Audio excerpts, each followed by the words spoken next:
Imagine walking away from a $15 million penthouse and a billionaire husband while 7 months pregnant. Isabella Sterling did just that. With only a suitcase and a secret plan she had crafted for 18 months, she left behind a life of luxury for a chance to save herself. This is the story of a woman who finally realized her worth, a powerful man who learned his lesson far too late, and the other woman who thought she had won. If you have ever felt taken for granted, this story will show you the incredible power of walking away. What Isabella did next will absolutely shock you. On a quiet Monday morning, the security camera showed the time was 5:47 as Isabella Sterling walked out of her gilded cage forever. This story will teach you the most powerful lesson every woman needs to hear. You do not need a prince to rescue you. You have the strength to save yourself. And sometimes, walking away from everything is the bravest thing you will ever do. If you have ever felt invisible in your own life, trapped in a beautiful prison, or wondered if you deserve more, stay until the end. This story might just change the way you see yourself. For 6 years, she had called the Manhattan Tower home, but now she left with a single bag in hand. She offered the doorman, Marcus, a sad smile that he would remember for years, then slipped into a yellow cab and vanished into the city. 2 hours later, her husband, Richard Sterling, woke up alone. He reached for his wife, but his hand only found cold, empty sheets. In 6 years of marriage, Isabella was always there in the morning. A strange silence filled the massive apartment. Richard called her name, but only his own voice echoed back. He searched their home with a growing sense of dread, noticing her toothbrush was gone from the bathroom. Then he saw it. On the marble kitchen island was a single sheet of her personal stationery. The note was short and devastating. It said, "I am gone. Please do not look for me. Our son deserves a mother who knows her own name." Next to the note was her wedding ring, a flawless 3-carat diamond that now looked meaningless. His mind raced as he tried to understand her words. He called her phone, but it went straight to voicemail. He tried her mother, Eleanor, but her voicemail cheerfully announced she was on a 2-month cruise and completely unreachable. The timing was a punch to the gut. Richard collapsed against the island, clutching the note. For the first time in his life, Perrault, the powerful billionaire, felt true, helpless fear. Let me tell you how it came to this. Just 48 hours earlier, Isabella had woken up to another one of his cold, efficient notes on the pillow beside her. It simply said, "Early meeting, back late, R." No affection, no concern for her or their unborn child, just business. As she moved through the silent penthouse, one hand resting on her stomach, her baby kicked, as if to remind her she was not truly alone. She was scrolling through a society blog when a headline caught her eye. It was a photo of Richard at a gallery opening, laughing with a stunning redhead in an emerald dress. The woman was Chloe Winters, an architect working on his new project. They looked intimate, sharing a secret world that Isabella was not a part of. That is when Isabella saw something on her own nightstand. It was a single emerald earring, a perfect match to the one Chloe was wearing in the photo. It had been left there carelessly, or maybe it was a deliberate warning. This was the third piece of evidence she had found in recent months. But instead of anger or pain, she just felt tired. She looked at her reflection, a perfectly polished wife who felt completely empty inside. She did not recognize that woman anymore, but that was all about to change. Isabella had been planning her escape for 18 months. In 48 hours, Mrs. Sterling would simply cease to exist. Across town, Chloe Winters painted her nails and bragged to a friend on the phone. "He promised he will tell her after the big deal closes," Chloe said with confidence. "She's just the incubator. I am the partner." On her computer, she had a folder filled with photos of Isabella, whom she dismissed as simple decoration. Chloe had a document titled Operation Sterling. To her, Richard was not a man to love. He was an acquisition, the final step in her ambitious plan to conquer the world. Chloe's plan was a masterpiece of quiet cruelty. Week 1, she would make Isabella feel utterly alone. By week 6, she would be photographed with Isabella's husband in a stunning green dress. Chloe believed every queen eventually gets dethroned, but she had no idea that the queen had already left the castle. The throne she was fighting for was empty. To understand how it all went so wrong, we have to go back 8 years, to the moment Richard Sterling first decided Isabella Marlowe would belong to him. 8 years earlier, Isabella was a fighter. At 24 years old, she was a lawyer in a tiny Brooklyn office, defending people who could not afford justice. She loved her work. One afternoon, a young mother named Maria sat across from her, terrified of being evicted. Isabella took her hand and promised to fight for her family, and she won. Standing in that courtroom, Isabella dismantled the powerful landlord's case, saving a family's home. That very night, to make ends meet, Isabella worked a second job catering a fancy charity gala. While carrying a tray of champagne, she accidentally collided with a man named Richard Sterling. The drink spilled all over his expensive suit. He barely seemed to notice the stain. Instead, his eyes were locked on her with an intensity that took her breath away. He simply said, "I am Richard." He looked at her simple server's uniform and told her she did not belong in it. He said she belonged in an elegant gown as a guest. Isabella pushed back, telling him that not everyone measures their life by money. Intrigued, Richard asked her to dinner so he could prove her wrong. Against her better judgment, she agreed to just one dinner. But one dinner turned into a fairy tale romance. He seemed to truly understand her, buying her law books instead of expensive jewelry. He even charmed her tough-as-nails mother, Eleanor, but her mom saw a warning. She told Isabella, "Make sure he still sees the real you in 5 years." 6 months later, Richard proposed. Their wedding was a dream, but Isabella had no idea she was trading her life for a gilded cage. The dream slowly became a nightmare. In year 1, Richard missed hearing she had passed her bar exam because he was closing a business deal. In year 2, he convinced her to turn down her dream job at the American Civil Liberties Union. He told her that supporting his career was more important. By year 4, Isabella had stopped talking about her own dreams because Richard had long stopped asking about them. In year 5, she became pregnant. When she told him the news, he did not say, "Our baby." He said, "Finally, an heir." By year 6, she was just a ghost in her own home. Then, while 7 months pregnant, she found a hotel receipt in his coat from a night he claimed to be working late. A quiet phone call confirmed her worst fears. Sitting alone in her closet, Isabella finally stopped crying, and instead, she started to plan. For 18 long months, Isabella had been meticulously planning her escape from a gilded cage. It all started with a single page in a legal pad labeled Exit Strategy. To her husband, Richard, she was practically invisible. A beautiful piece of art in their Manhattan penthouse. But Isabella used that invisibility as a weapon. Every single day, she withdrew $500, the maximum limit, from the ATM. She would get small amounts of cash back at the grocery store.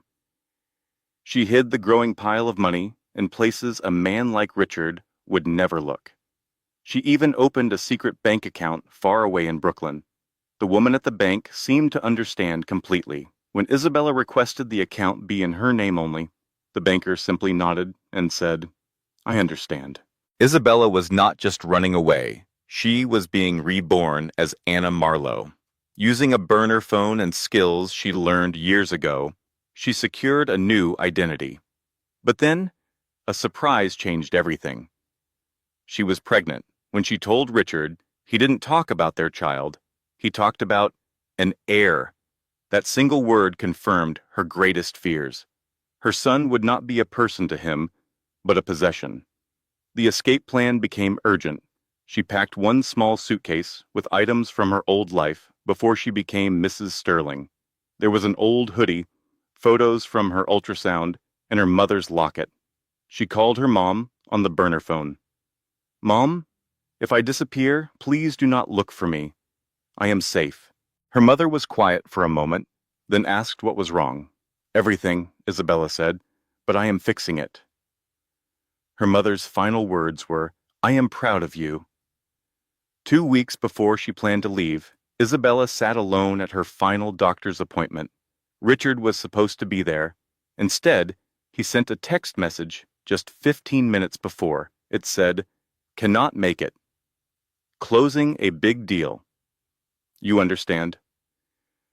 There was no apology.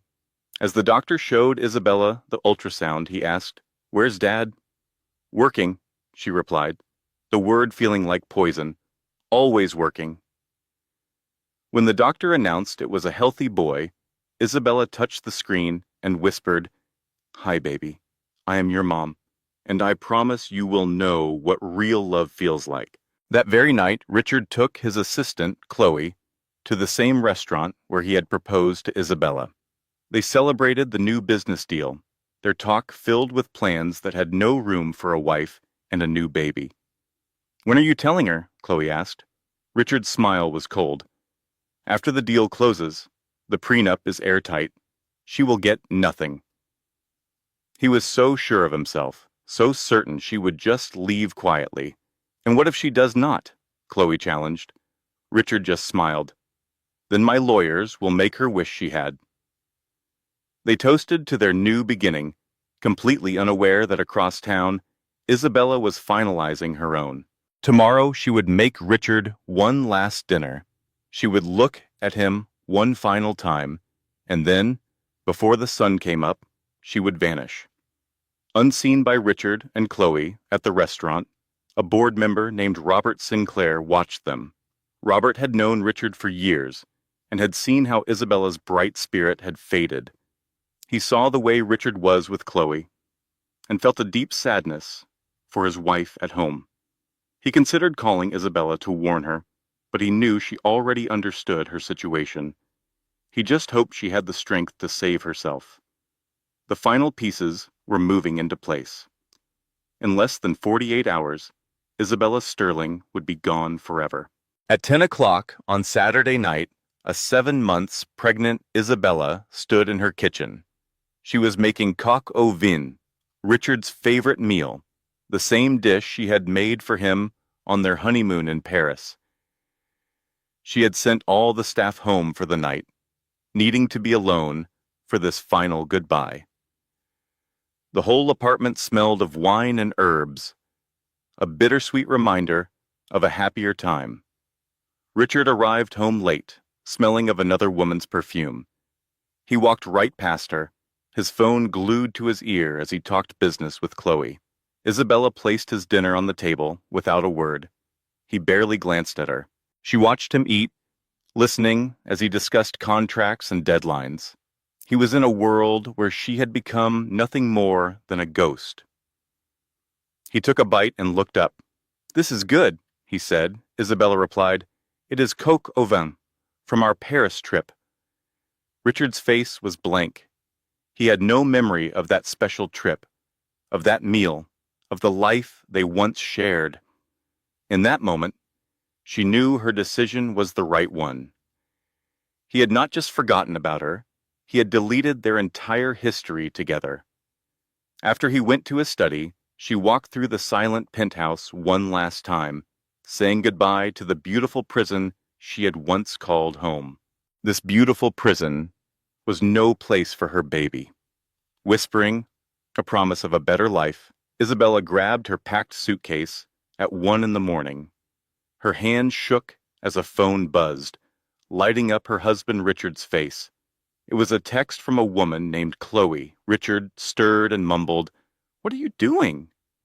Isabella froze, then lied about organizing the closet. He told her to take a sleeping pill and immediately fell back asleep, completely oblivious. Richard never imagined she would leave. People like him were never abandoned. After her heart finally stopped pounding, Isabella waited until 4:30 in the morning. Dressed in an old hoodie, she saw her true self in the mirror again, not the polished Mrs. Sterling. After a final, heartbreaking glance at the empty nursery, she left a simple note on the kitchen counter that read, "I am gone. Please do not look for me." She added that her son deserved a mother who knew her own name, placing her huge diamond ring on the note. She took only a single photograph from their honeymoon, a reminder of the woman she used to be. At 4:45, she entered the elevator, leaving Mrs. Sterling behind and becoming Anna Marlowe. But in the lobby, a young doorman she did not know looked up in surprise. "Mrs. Sterling, you are out early." Thinking fast, she claimed she was making a surprise visit to a friend. Tom, the doorman, seemed to see right through her lie, especially after she sharply refused his offer to call her driver. Forcing a smile, she said a cab was already on its way. After a tense moment, he simply wished her a safe trip. She walked out into the New York morning, got into a yellow cab, and told the driver, "Port Authority Bus Terminal." Inside, she paid cash for a one-way ticket to Chicago, leaving no paper trail. Her heart leaped when she saw her own face on a magazine cover at a newsstand. A businessman stared, about to ask if she was the woman in the photo. Just then, her bus to Gate 12 was called. Isabella ran as fast as her pregnant body would allow and did not stop until she was hidden in the back row. As the bus pulled away, Isabella finally let herself cry. The kind, older woman next to her understood immediately. "Running from something, honey?" she asked, sharing that she had done the same thing 30 years ago. When Isabella worried she was making a mistake, the woman simply smiled and asked, "What if you are not?"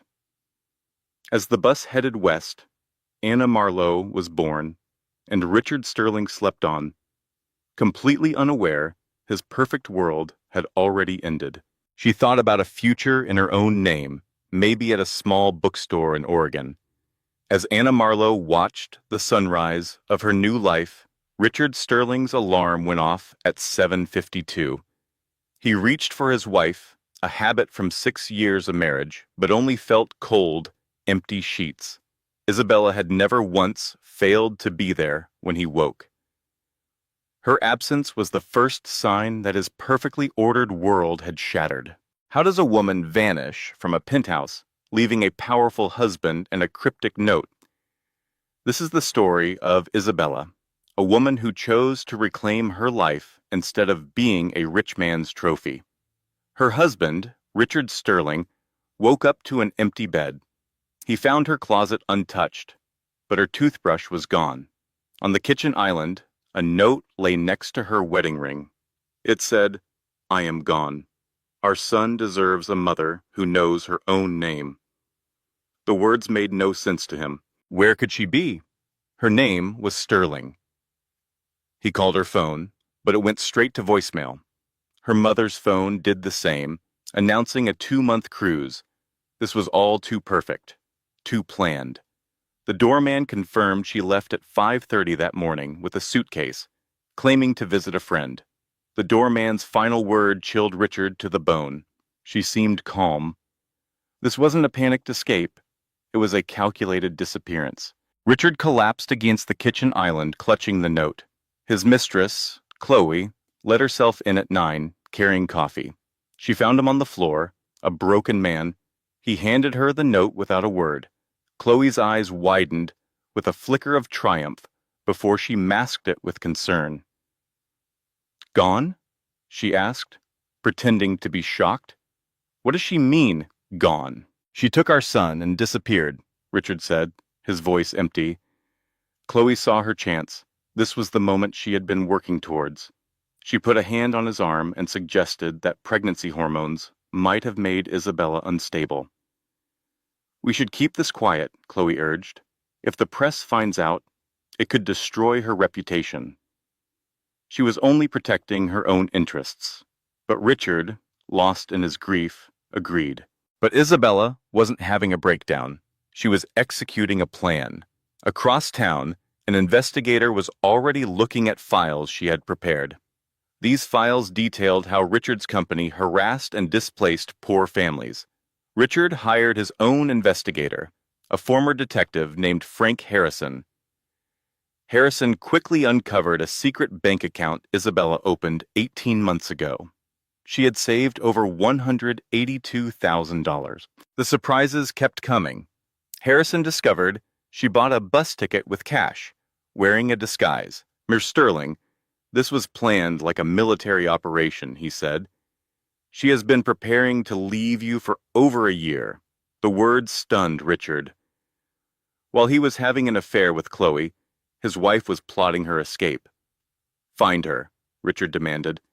But Harrison warned him that people this prepared are nearly impossible to find. The investigation revealed Isabella's secret life. She had kept her old apartment in Brooklyn and set up mailboxes across the country. Richard felt like he was chasing a ghost.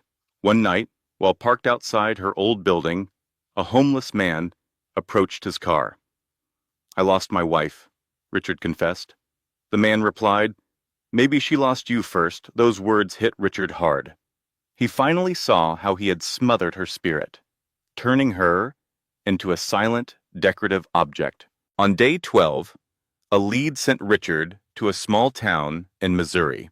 The post office clerk remembered Isabella, but she had already left, forwarding her mail to Portland, Oregon. Richard screamed in his rental car, overwhelmed by rage and grief. Meanwhile, back in New York, Chloe was moving her things into the penthouse. She hired an architect to erase every trace of Isabella's style. "Mrs. Sterling is not coming back," she said with a confident smile. Imagine being treated like a prize, not a person. That was Isabella's life until she vanished, leaving her billionaire husband, Richard, to crumble. This is a story about breaking free and finding your true worth. What would you do to reclaim your life? While Richard fell apart, his mentor, Robert, was uncovering the cruel manipulations of Chloe, the woman plotting to take Isabella's place. At a pivotal board meeting, Richard was supposed to celebrate a huge deal. Instead, unshaven and exhausted, he stood before his company and completely lost his focus. The numbers on the screen meant nothing. All he could see was his wife's farewell note. A board member asked if Richard was okay. The question broke him. He started laughing, a raw, unhinged sound that silenced the room.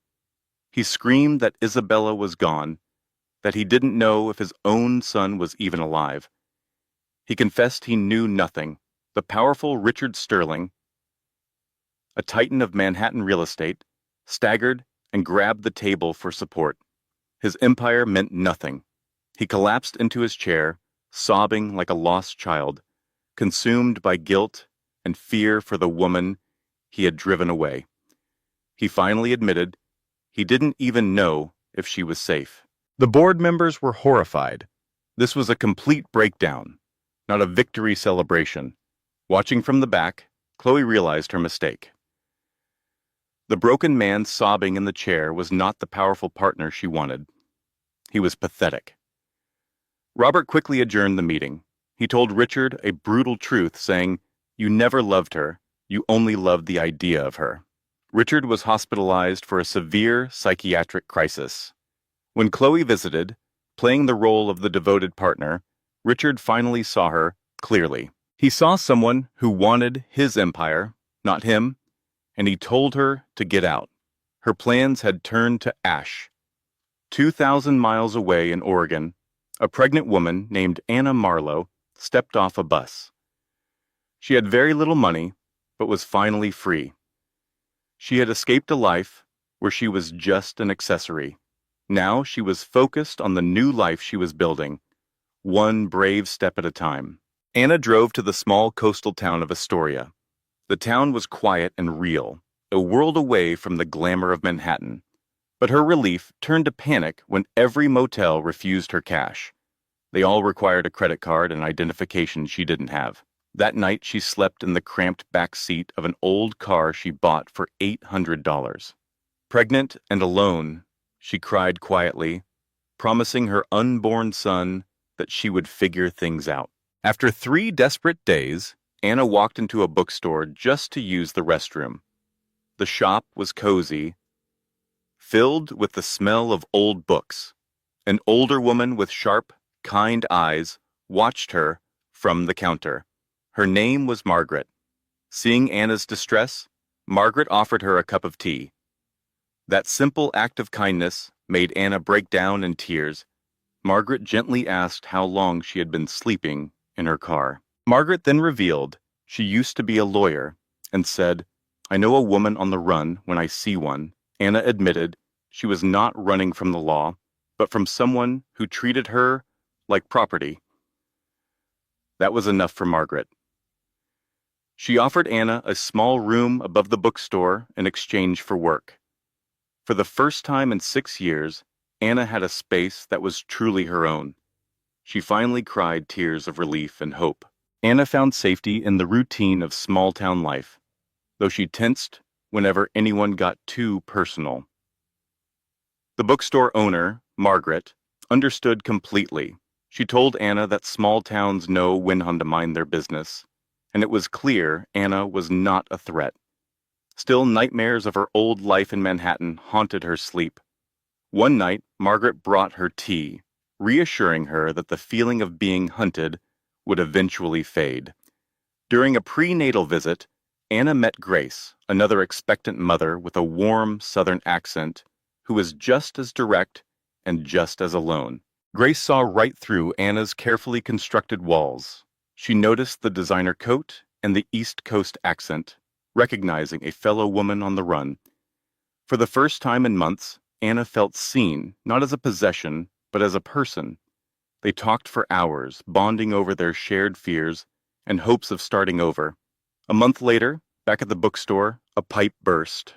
Margaret called a local carpenter named James Morrison to fix the flood. James had kind eyes and a calm that instantly put Anna at ease.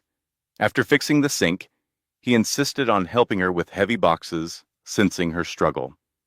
He spoke of his own life in Astoria, raising his young daughter, Lily, alone after his wife passed away.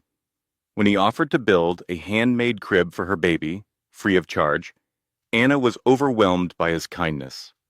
2 weeks later, a terrible storm hit the coast, and Anna's water broke in the middle of the night. The storm had flooded the roads, making it impossible for an ambulance to reach her, but Anna was not alone. Grace arrived first, followed by Margaret, who had delivered her own daughter at home back in 1976. Then James appeared with a medical kit, remembering skills from a home birth class. Surrounded by these 3 new friends, Anna gave birth to a healthy baby boy, Leo, as the storm raged outside. In that moment, 3 strangers became her family. Margaret asked for the baby's name. Anna chose Leo, meaning lion, for his bravery.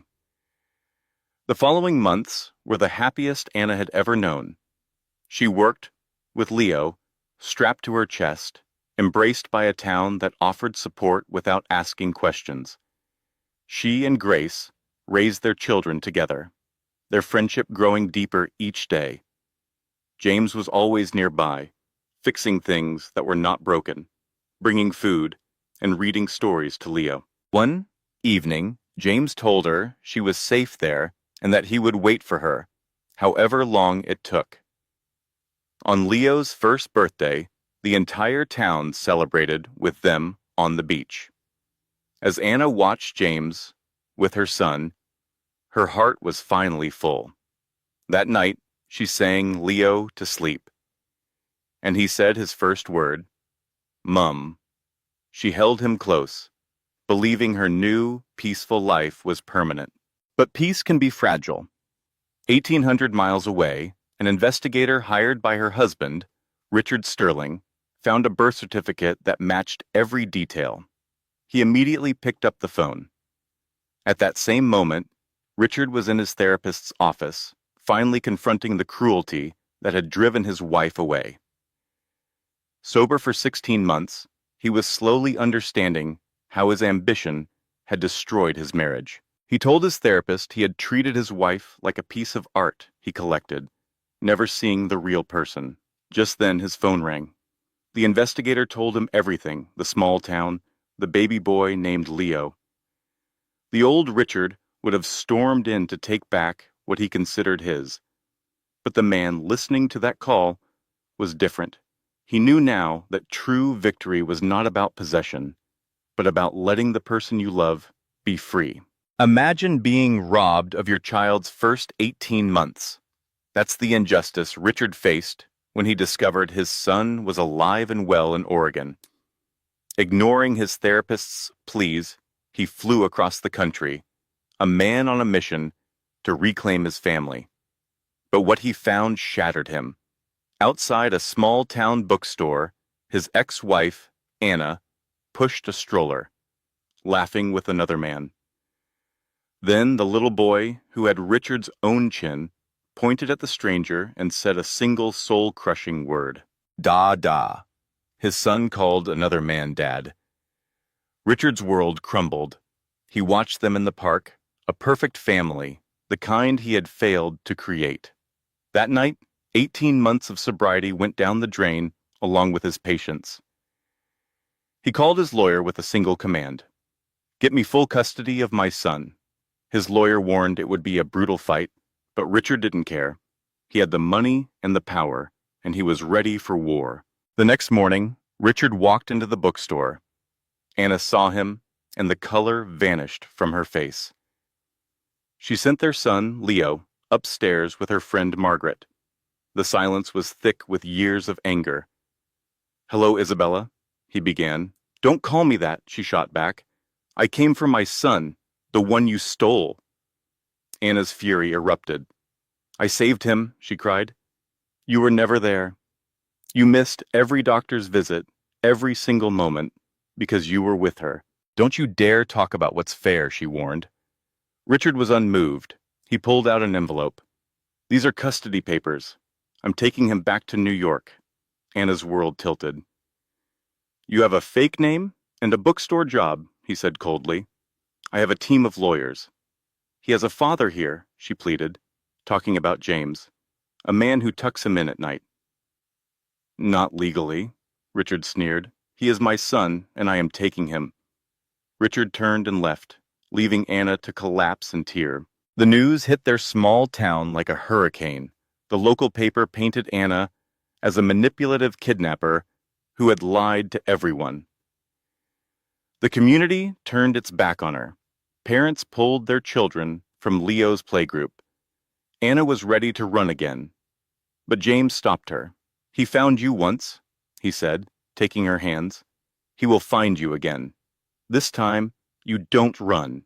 This time, you stand and you fight for our son." A powerful man tried to take a child from his mother, but he never expected her to fight back with a secret weapon. A retired lawyer ready for one last war. After 30 years and over 200 victories, Margaret was coming out of retirement to represent Anna for free. For 3 weeks, they prepared. Margaret gathered proof of Richard's neglect. While the town slowly learned that Anna had not run away, she had escaped. In court, Richard's team of 5 expensive lawyers faced off against Anna and Margaret. They painted Anna as a kidnapper who stole her son. Their goal was simple: to crush her and take the boy. Richard's lawyers presented a powerful case. They showed evidence of Anna's secret bank account and fake identification. They argued she had planned to vanish and deny Richard his parental rights from the start. Photos of her looking happy with James suggested she had moved on without a second thought. After 2 days, Anna felt hopeless, whispering to Margaret that they were going to lose her son. Margaret simply squeezed her hand and said, "Trust me." On day 3, Anna took the stand and told the court why she left. Looking at Richard, she said, "I was disappearing." She described a lonely marriage where she was ignored and treated cruelly. Margaret presented phone records showing Richard had only called 3 times in 7 months. The lawyer's cross-examination was brutal, but Anna stood firm. She explained that Leo called another man Dada because that man was always there, and being present is what makes a father. Then, Margaret called a surprise witness, Richard's own sister, Sarah. She testified that when Richard learned he had a son, he said, "I'm going to have an heir," not, "I'm going to be a father." Sarah's words broke him. Richard stood up, ignoring his lawyers, and finally told the truth. He admitted his sister was right about everything. Looking at Anna, he confessed, "I didn't lose my wife, I suffocated her. I never deserved my son." With his voice trembling, he admitted she was right to run from him. In a stunning turn, Richard told the judge he was withdrawing his request. He no longer wanted to take Leo. He wanted to earn the right to be his father. The judge's ruling was clear. Anna would have primary custody of their son. Richard was granted supervised visits, but only if he attended therapy and parenting classes. Fatherhood, the judge said, is earned through presence, not by simply stating you are the father. At their first meeting, Richard brought expensive toys, but 2-year-old Leo hid behind his mother, wanting nothing to do with the stranger. The fancy gifts meant nothing. Defeated, Richard asked what he should do. A friend told him to put the toys away and just sit on the floor. So, he did. Leo, who was playing with a simple cardboard box, eventually let Richard join him in building a spaceship. For the next hour, they played. When the visit ended, Leo gave him a small wave. It was not much, but it was a start. It was progress. Richard kept showing up twice a week, every week. He learned to read children's books and build towers just to see them get knocked down. He moved from a penthouse in the city to a small house with a backyard near his son. He stepped away from his company and started attending parenting classes. He discovered that showing up was more important than anything money could buy. 6 months later, Richard had earned unsupervised visits. One morning, Leo called him Daddy Richard, a title that brought tears to Richard's eyes. Anna watched him change, and while it didn't erase the past, it offered hope for the future. She saw Richard and James, the 2 men who loved her son, become friends. People can change, she realized, if they truly want to. And that change could define everything that was to come. Then James looked her in the eyes. "I love you, Anna. I love Leo. Marry me." And in that moment, she knew she was home. 3 years later, they were married on the beach. Leo was the ring bearer. In a nearby chair, a changed Richard watched them, genuinely happy with his new girlfriend. He later thanked Anna for not giving up on him. Leo ran to both men, yelling, "Daddies, come play." And they both did. 2 fathers, both loved, both present. Anna finally felt free. She had gone from being a possession in a gilded cage to a real person. But her story wasn't the only one that changed. 3 years after the trial, Chloe Winter stood outside Anna's new law office. Chloe was the woman Richard had cheated with, the one who helped drive Anna away. Now she was a ghost of her former self. Richard had fired her, and the industry had blacklisted her. She had lost her apartment, her career, her entire life. She saw an article about Anna, now a successful lawyer, and felt a sliver of hope. When Anna came outside with a 5-year-old Leo, Chloe stepped forward. "Anna, please, I just need 5 minutes." Anna sent her son inside. "You have 2, she said, her face impossible to read. Chloe's desperate story tumbled out. The poverty, the failure, the shame. "I lost everything," she finished. Anna's voice was calm. And you want me to feel sorry for you? No, Chloe whispered. I want you to understand we just wanted the same thing. Years later, a defeated Chloe found Anna, who was now a thriving business owner. Chloe admitted she had been wrong, that she had chosen a cruel path to get what she wanted. She told Anna that leaving took incredible courage. Anna looked at the broken woman before her, not with hatred, but with pity. Instead of revenge, Anna offered her a chance at redemption. She told Chloe about a women's shelter that needed a volunteer architect. She said, "Someone helped me when I had nothing. Now you have a chance to become someone different." Chloe cried that she did not deserve a second chance. Anna agreed, but told her to take it anyway, to help the next woman who might be in trouble. Weeks later, Chloe was designing a new women's shelter. The director told her, "Anna Marlowe recommended you. She said you were worth taking a chance on." Vowing to earn that trust, Chloe began her new life. That evening, Anna sat at a beach bonfire, surrounded by her new, loving family. 3 years later, Anna watched her son, Leo, roast marshmallows with their friends. This was her new life, her real family. Her friend Grace sat beside her. 3 years ago, you were sleeping in your car, Grace said gently. It feels like a different lifetime, Anna replied. That is because you are a different person now.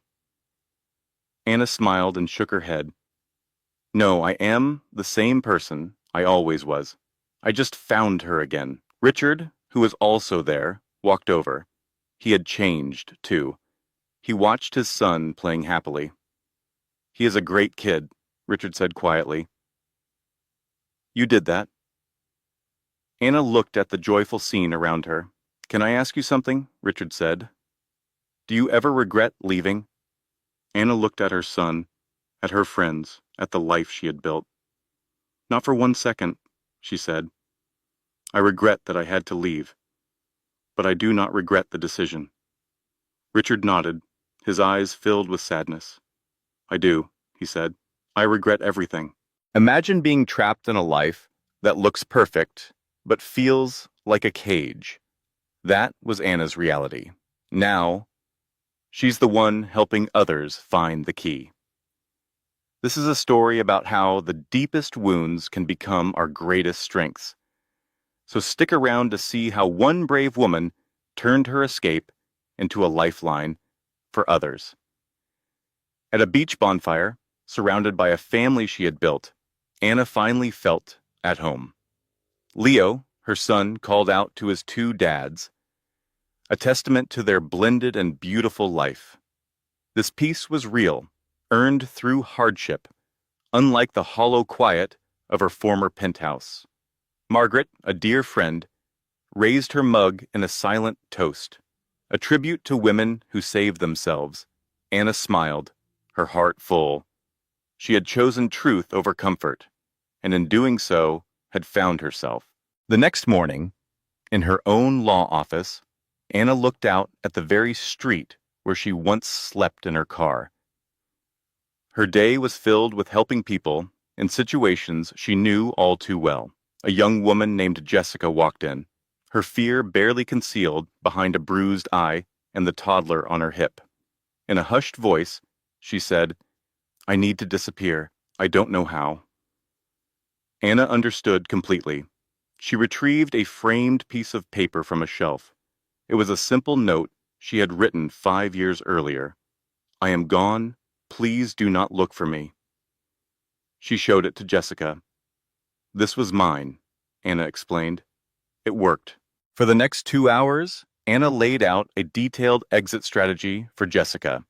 She explained how to secure funds, establish a new identity, and find safe communities. The first night is the hardest, Anna told her, her voice gentle but firm. But you are not running away. You are running toward a new life. Jessica worried he might find her. Anna reassured her.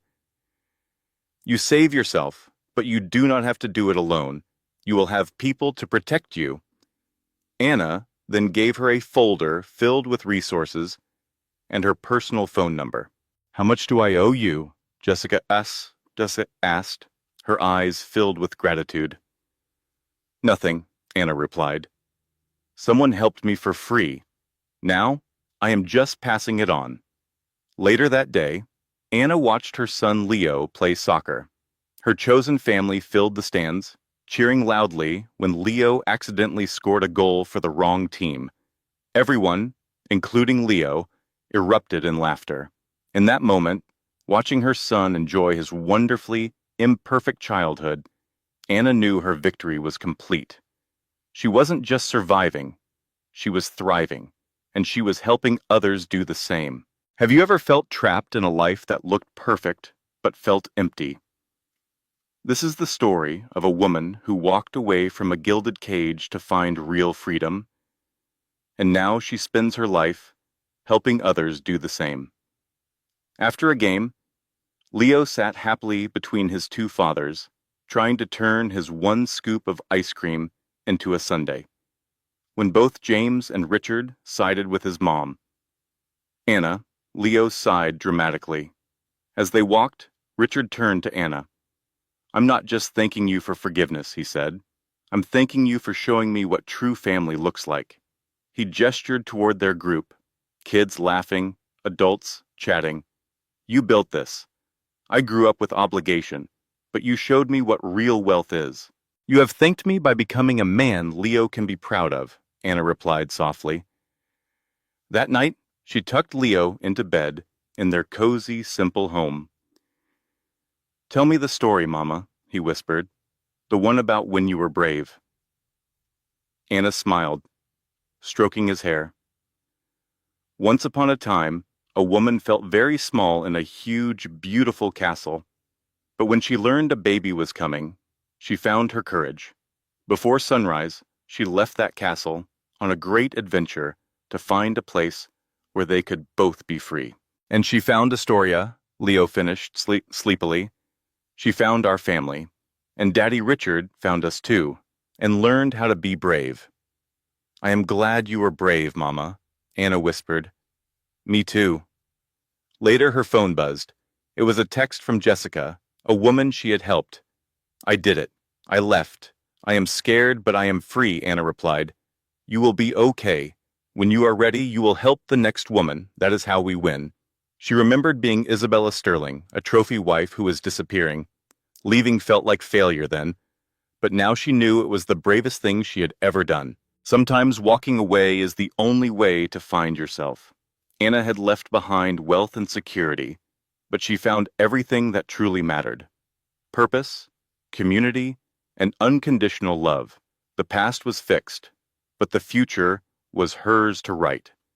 She was writing it one woman at a time, teaching them the lesson she learned on a dark bus ride across the country. You are stronger than you know, and you deserve to take up space in your own life. Run toward freedom, and you will find people waiting to help. 5 years after Isabella Sterling vanished from New York, Anna Marlowe watched her son Leo build a sandcastle in Astoria.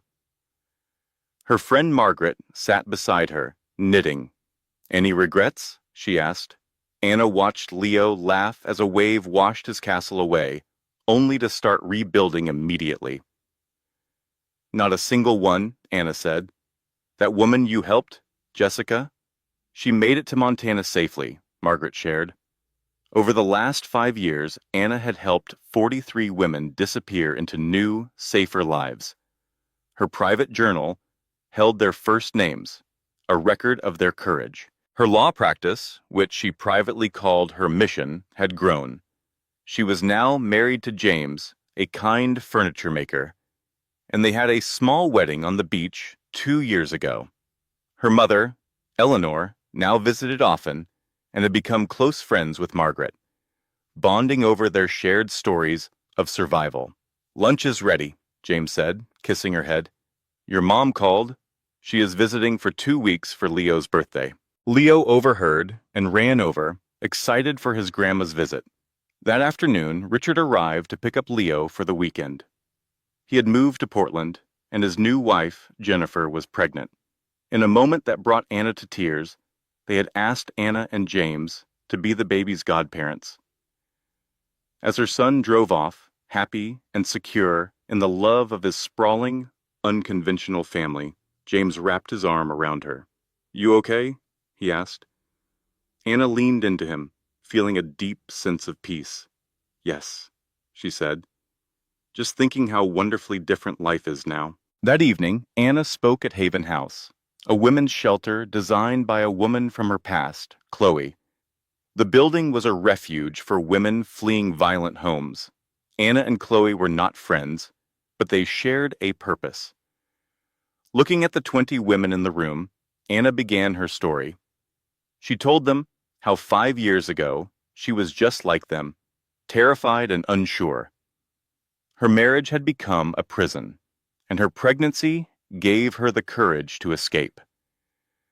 The first 3 months were the hardest she had ever known. She admitted that she slept in her car and cried every single night. But she kept going because kind people helped her. When one woman asked how she knew it was the right choice, Anna had a simple answer. The moment her son was born, she knew she would rather be poor and free than rich and trapped. Another woman tearfully asked, "What if he finds me?" Anna reassured her, "You will have a community to protect you. You are not alone. That is the most important lesson." Later that night, Anna drove home along the dark coast. She thought about all the people she used to be, from a hopeful law student to a ghost in a penthouse. Now she was a survivor, built from all those broken and rebuilt pieces. At home, her partner James was waiting. He told her she was changing lives. Anna disagreed, saying she only showed them what was possible. They were the ones doing the hard work. James pulled her close and called her remarkable. She smiled, feeling free in her new name, Anna Marlowe. That night she dreamed of leaving her old life behind and of all the women she had helped find their own freedom. She also dreamed of the note she left, the simple words that saved her life. "I am gone. Please do not look for me." The next morning, her 5-year-old son, Leo, woke her up, excited for pancakes. The three of them made breakfast together, a perfectly normal scene she had fought so hard for. Later, as Anna walked to her law office, she updated her private journal. She had helped 43 women find their freedom. At 10 o'clock, number 44 was scheduled to arrive. A woman named Sarah who had driven 5 hours to ask one question: "Is escape possible?" Anna looked at the framed note on her wall and knew exactly what to say. The door opened, and Sarah walked in. "7 years ago, I arrived in this town with nothing but a suitcase and overwhelming fear. I slept in my car, pregnant and alone." Anna's voice was steady as she spoke to the packed room. The launch of her Marlowe Foundation had drawn everyone, even the mayor. She stood at the podium, expecting her second child, and looked at her new family in the front row. Behind her, a banner promised legal defense for women. "I am here tonight," she said, "because this community saved me. And now it is my turn to give back. Our foundation will give women everything I needed back then. We will provide legal help, safe relocations, and job training. But healing is not a one-sided street. That is why I want to announce our first scholarship." Anna paused, then looked toward her ex-husband. "It is for the men who are willing to change. We are calling it the Richard Sterling Transformation Scholarship. I have learned that hurt people, Anna finished, but healed people can heal others." Across the room, Richard's eyes were wet with tears. Later, Anna stood watching the river when Chloe approached her. "What you did was generous," Chloe said quietly. "It was honest," Anna replied. "Richard was not the real villain in my story. He was just a broken man who broke me. The system was the true villain. I was part of that system," Chloe admitted. "I am truly sorry." "I am not rich or important anymore," Chloe answered, "but I design shelters where women can be safe. So, yes, I think I am finally happy." Anna smiled. Do you ever miss the old life? Chloe asked. Not for a second, Anna said. I miss the woman I used to be, but she is back now. She has a family that loves her and work that matters. Thank you, Chloe said, for giving me a chance to be better. You did that on your own, Anna told her. I just opened a door. Her daughter, Sarah Grace Marlowe, arrived on a quiet spring afternoon. When 7-year-old Leo met his sister, he asked, Did you love me this much when I was little? More, Anna told him. I loved you so much, I walked away from everything for you. Because love is brave? He whispered.